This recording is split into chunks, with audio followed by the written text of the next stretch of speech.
嘉應高升就準備跑呢個香港短途錦標啦。咁呢，我哋之前喺跑珠峰錦標之前呢，已經問過我哋嘅星級評馬人 Stephen Ho 啦。當時呢，佢就話，就算佢日後成績係點呢，佢都已經係超越咗精英大師嘅成就。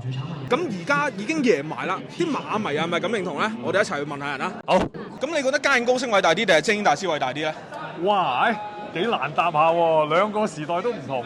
不過咧就嗱，即係如果以事實理據論咧，嘉應高升偉大啲。不過感情上，我就中意精英大師多少少。我暫時都覺得精英大師係偉大啲。咁我暫時又覺得係精英大師。我覺得精英大師偉大啲。呢個問題我覺得都唔容易答，但係如果以呢一刻嚟計咧，我會傾向係精英大師多啲嘅。我覺得精英大師係勁啲嘅，大家都會認識佢咯。我係中意精英大師嘅，精英大師先係我心目中嘅 number one 啦。因為佢始終初出連贏17場係一個好偉大嘅成就，同埋都係試過喺日本贏馬啦。因為我親眼睇過佢贏日本嗰場咯。高東尼都講過呢隻馬，佢從來未見過有一隻馬可以咧完全唔使換腳去贏一場馬嘅。始終依家精英大師嘅連勝紀錄咧，都仲未有馬打破喎。咁如果計埋1000至1400樓下咧，根本亦都係仲係世界紀錄嚟㗎嘛。因為佢係我細個時候嘅啟蒙嘅馬匹之一嚟嘅，對於賽馬嗰方面，佢係一個好低潮嘅時期，都 push 咗好多人上去。我覺得嘉應高升偉大啲。嘉應高升，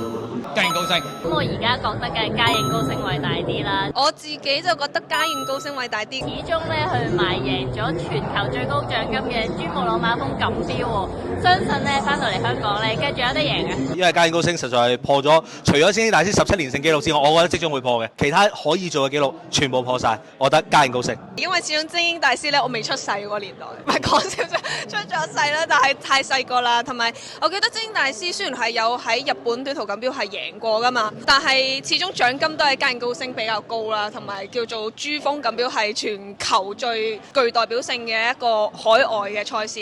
我覺得未必話淨係一個18連勝嘅，咁人哋又出去澳洲咁犀利，呢個係好難得，正常下年可能再贏喎。好，承你貴言。